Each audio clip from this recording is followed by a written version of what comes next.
எது வெற்றி? இப்போ வந்து நிறைய பேருக்கு வெற்றி அப்படின்றது வந்து லைக்ஸு, ஃபாலோவர்ஸு, வியூஸு அப்படின்லாம் சொல்லுவாங்க. பட் ஆக்சுவலி என்னை பொறுத்த வரைக்கும் உண்மையான வெற்றி எது அப்படின்னா, நீங்கள் பண்ணுற வீடியோவோ நீங்கள் பண்ணுற ஒரு படைப்போ வந்து 1000 பேர் 100 பேர் பார்க்கணுன்னு இல்லை, அதுலேருந்து 10 பேர் பார்க்குறானா, 10 பேரில் இருக்கிற ஒருத்தவன் ஓ இதை நீங்கள் இப்படி பண்ணியிருக்கீங்களா, அப்போ இதுக்குள்ளே இருக்கிற மீனிங் இதுவா, அப்போ இதெல்லாம் நீங்கள் இப்படி தான் வந்து இது ட்ரை பண்ணியிருக்கீங்களா அப்படின்ற உங்களுடைய படைப்பாளியோட ஒரு கஷ்டத்தையோ படைப்பாளியோட பெர்ஸ்பெக்டிவை புரிஞ்சுக்கிட்டானா அந்த ஒருத்தவன் தான் உங்களுடைய வெற்றி. உடனடி வெற்றிக்காக என்றைக்குமே நீங்கள் ஓடாதீங்க. நாளைக்கே ஜெயிக்கணும், நாளைக்கே சம்பாதிக்கணும் அப்படின்ற ஒரு விஷயத்துக்காக இன்றைக்கி நீங்கள் ஓடாதீங்க. நீங்கள் இன்றைக்கி போடுற ஒரு உழைப்பு நாளைக்கு பெருசாக மாறும். ஸோ ஒவ்வொரு நாளும் ஓடிக்கிட்டே இருங்க, உங்களை நீங்களே இம்ப்ரூவ் பண்ணிக்கிட்டே இருங்க.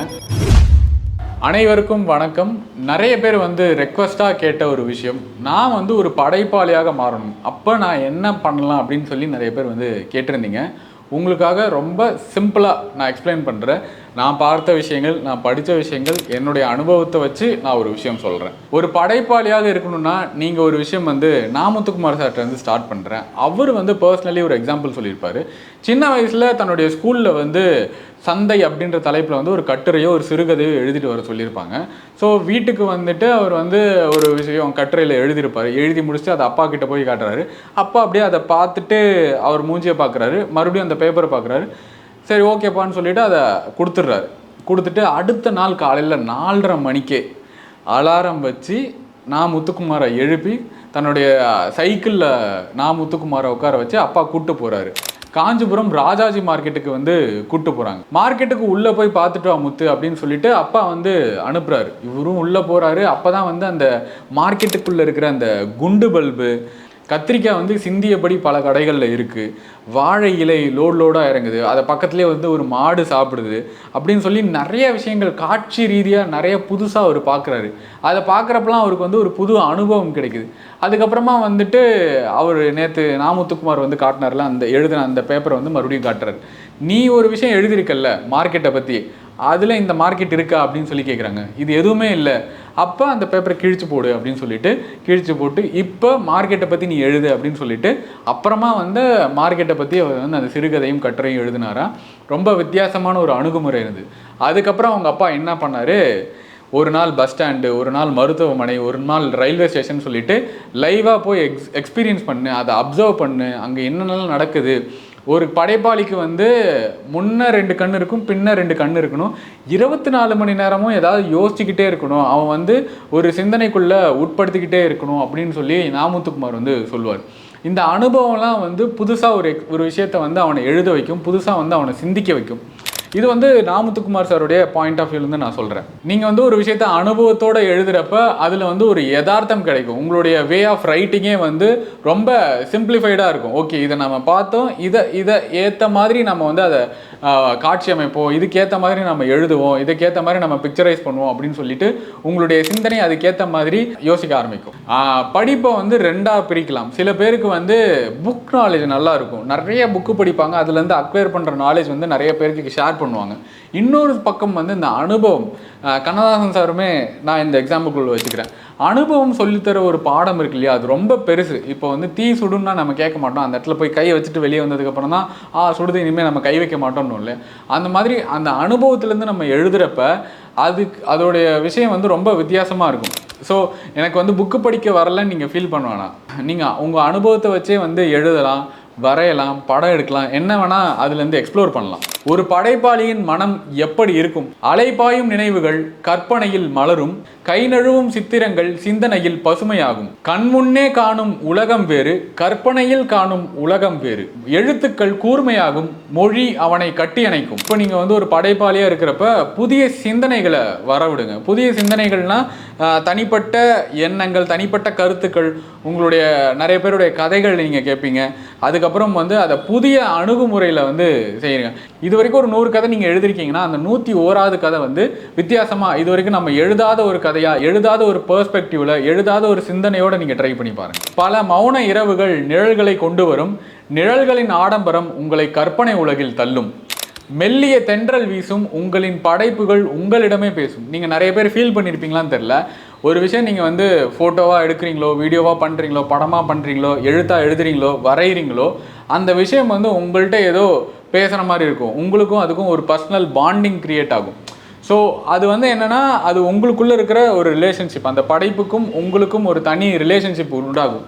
பாரு இதில் என்னமோ நம்ம சொல்லியிருக்கோம் அப்படின்னு சொல்லி உங்களையே நீங்கள் சில நேரங்களில் உச்சிக்கொட்ட வைப்பீங்க. இது நல்லா இருக்குது, நம்ம ஏதாவது ஒன்று பண்ணியிருக்கோம் அப்படின்ற மாதிரி உங்களுக்கு ஒரு சிந்தனையை வந்து உண்டாக்கும். அது படைப்பு உங்களுக்கு கொடுக்குற ஒரு நம்பிக்கையாக இருக்கும். முதல் விஷயம், நமக்கு வந்து எது வருது எது வரலன்றத கண்டுபிடிங்க.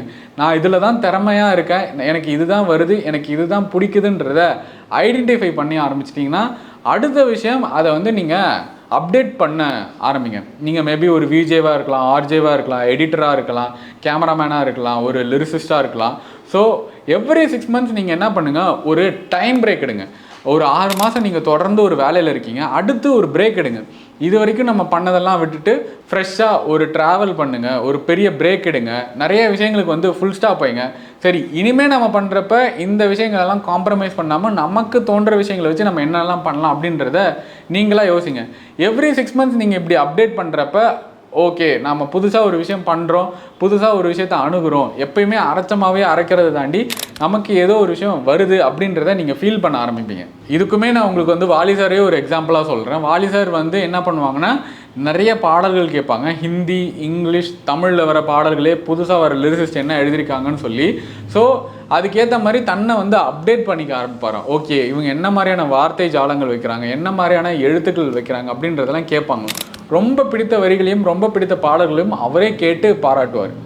ஸோ வாலி சார் கிட்ட இருந்து நம்ம எடுத்துக்க வேண்டிய விஷயமே அதுதான். உங்களுடைய காம்படிட்டர் யாராக இருந்தாலும் காம்படிட்டரை பாருங்கள், காம்படிட்டர் என்ன பண்ணுறாங்கன்றதை அப்சர்வ் பண்ணுங்கள். உங்கள் லைஃப்பில் நீங்கள் அதை எப்படி வந்து நம்ம அடுத்த லெவலுக்கு போகணுன்னா, அப்டேட் பண்ணணுன்னா என்ன விஷயம் தேவையோ அதை நீங்கள் உங்களுக்குள்ளே விதைக்க ஆரம்பிங்க. உங்கள் ஒவ்வொருவரின் வாழ்க்கையில் ஒவ்வொரு பக்கத்திலுமே வந்து ஒரு பிரபஞ்சம் ஒளிந்து கிடக்கிறது. சில பேர் அதை தெரிஞ்சு அந்த வாழ்க்கைக்குள்ளே வாழ்கிறாங்க, சில பேர் அதை தெரியாமலே வாழ்ந்துக்கிட்டு இருக்காங்க. ஒரு படைப்பு என்ன பண்ண வேண்டும், உங்களுடைய படைப்பு வந்து ஒருத்தவனை பற்றி பேச வைக்கணும். அது வந்து இந்த மாதிரியான ஒரு எமோஷனில் நீங்கள் எழுதிருக்கீங்க, இவ்வளோ கஷ்டத்தை வந்து வழி தாங்கியிருக்கீங்க, இது எப்படி நீங்கள் என்ஹான்ஸ் பண்ணீங்க. ஒரு காமெடி ஸ்கிரிப்ட் எழுதுறீங்கன்னா அதை படிக்கிறவங்க பார்க்குறவங்க வந்து சிரிக்கணும். அதுக்கான விஷயங்கள் வந்து நீங்கள் போட்ட எஃபர்ட் வந்து அதில் தெரியணும். அந்த மாதிரி வந்து ஒரு படைப்பு வந்து படிக்கிறவனையும் பார்க்குறவனையும் அதை தெரிஞ்சுக்கிறவனையும் ஒரு விஷயம் வந்து தூண்டணும். ஓகே, அதுக்குள்ளே இருக்கிற ஒரு எமோஷனை வந்து அது வந்து பேசணும். எது வெற்றி? இப்போ வந்து நிறைய பேருக்கு வெற்றி அப்படின்றது வந்து லைக்ஸு, ஃபாலோவர்ஸு, வியூஸு அப்படின்லாம் சொல்லுவாங்க. பட் ஆக்சுவலி என்னை பொறுத்த வரைக்கும் உண்மையான வெற்றி எது அப்படின்னா, நீங்கள் பண்ணுற வீடியோவோ நீங்கள் பண்ணுற ஒரு படைப்போ வந்து 1000 பேர் 100 பேர் பார்க்கணுன்னு இல்லை, அதுலேருந்து 10 பேர் பார்க்குறானா, 10 பேரில் இருக்கிற ஒருத்தவன் ஓ இதை நீங்கள் இப்படி பண்ணியிருக்கீங்களா, அப்போ இதுக்குள்ளே இருக்கிற மீனிங் இதுவா, அப்போ இதெல்லாம் நீங்கள் இப்படி தான் வந்து இது ட்ரை பண்ணியிருக்கீங்களா அப்படின்ற உங்களுடைய படைப்பாளியோட ஒரு கஷ்டத்தையோ படைப்பாளியோட பெர்ஸ்பெக்டிவை புரிஞ்சுக்கிட்டானா அந்த ஒருத்தவன் தான் உங்களுடைய வெற்றி.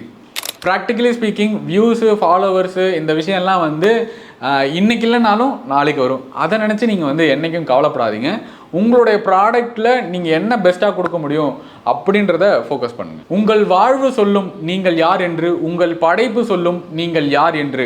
பணமோ பொருளோ ஆடம்பரமோ சொல்லாது நீங்கள் யார் என்று. நீங்கள் நீங்களாகவே இருங்கள். படைப்புகள் வாழ்ந்து கொண்டே இருக்கும், படைப்பாளிகள் வாழ்ந்து கொண்டே இருப்பார்கள். ஒரு லைஃப் அப்படின்றது இப்போது நம்ம வந்து ஒரு ஸ்பேன் இருக்கும், ஒரு 50 வருஷம் 60 வருஷம் 100 வருஷம் கூட நிறைய பேர் இருக்காங்க. ஸோ அந்த லைஃப் ஸ்பேனில் நம்ம வாழ்ந்துட்டு போயிடுவோம். பட் ஆனால் ஒரு படைப்புக்கு அழிவே கிடையாது. இன்றைக்கி இதை பேசுகிறோன்னா இது வந்து இன்னொரு 100 வருஷம் கழிச்சும் அடுத்த தலைமுறை அடுத்த சந்ததி வந்தும் பேச ஒரு வாய்ப்பு இருக்குது. So always a creator and his creation has no ending life. அது என்றைக்குமே வந்து நீண்டுக்கிட்டே இருக்கும். அது என்றைக்குமே மனசில் வச்சுக்கோங்க. உங்களுக்கு எந்த ஒரு விஷயம் மேலே ரொம்ப அதிகப்படியான நம்பிக்கை இருக்கோ அதை செய்ய ஆரம்பிங்க. அந்த ஒரு விஷயமே வந்து உங்களை அடுத்த படி கொண்டு போகும். உங்களுடைய இன்ஸ்பிரேஷன்ஸை ஃபாலோ பண்ண ஆரம்பிங்க. விச் மீன்ஸ் வாலி சார் எனக்கு ரொம்ப பிடிக்கும்னா அவங்க என்ன பண்ணாங்க, அவங்களோட வாழ்க்கையில் அவங்களோட வெற்றி என்ன அப்படின்னு பார்க்குறப்ப சீக்கிரமாக அவங்க பாட்டு எழுதுகிறாங்கன்னு நிறைய பேர் சொல்லுவாங்க. ஆனால் அந்த சீக்கிரமாக பாட்டு எழுதுறதுக்கு பின்னாடி அவங்க வந்து போடுற மெனக்கெடல் இருக்கு இல்லையா, நிறைய புக்ஸ் படிப்பாங்க, நிறைய பேர் அப்சர்வ் பண்ணுவாங்க, சுச்சுவேஷன்ஸுக்கு ஏற்ற மாதிரி நிறைய பாட்டு எழுதுவாங்க. கிட்டத்தட்ட ஒரு 50லேருந்து 60 வருஷம் வந்து அவர் பாட்டு எழுதுறதுல மட்டுமே இருந்திருக்காரு. ஸோ அந்த எக்ஸ்பீரியன்ஸு சொல்லும். உங்களுக்குமே வந்து நான் பர்சனலி சொல்கிற ஒரு விஷயம் வந்து உடனடி வெற்றிக்காக என்றைக்குமே நீங்கள் ஓடாதீங்க. நாளைக்கே ஜெயிக்கணும், நாளைக்கே சம்பாதிக்கணும் அப்படின்ற ஒரு விஷயத்துக்காக இன்றைக்கி நீங்கள் ஓடாதீங்க. நீங்கள் இன்றைக்கி போடுற ஒரு உழைப்பு நாளைக்கு பெருசாக மாறும். ஸோ ஒவ்வொரு நாளும் ஓடிக்கிட்டே இருங்க, உங்களை நீங்களே இம்ப்ரூவ் பண்ணிக்கிட்டே இருங்க, உங்களுடைய தேடலை வந்து அதிகப்படுத்திக்கிட்டே இருங்க, நிறைய பேர்கிட்ட பேசுங்க, நிறைய பயணப்படுங்க. இந்த மாதிரியான விஷயங்கள் உங்கள் படைப்பை வந்து அடுத்த தளத்துக்கு கொண்டு போகும். இது வந்து என்னுடைய அப்சர்வேஷனில், என்னுடைய எக்ஸ்பீரியன்ஸில் நான் உங்களுக்கு சொல்கிறேன். ஸோ ஒரு படைப்பாளியாக இருக்கிற நீங்களும் ஒரு படைப்பாளியாக நிறைய கஷ்டத்தை சந்திப்பீங்க. உங்கள் கஷ்டத்துலேருந்து நீங்கள் கற்றுக்கிற ஒரு விஷயத்த கமெண்ட்டில் சொல்லுங்கள். நானும் கற்றுக்கிறேன், என்ன மாதிரி நிறைய பேர் கற்றுப்பாங்க. இந்த மாதிரி நிறைய நல்ல வீடியோக்கள் உங்களுக்காக காத்துக்கிட்டு இருக்கு. மீண்டும் இது போன்ற ஒரு நல்ல வீடியோவில் உங்களை சந்திக்கும் வரை உங்களிடமிருந்து விடைபெறுவது உங்கள் தமிழன் ரமேஷ். நன்றி, வணக்கம்.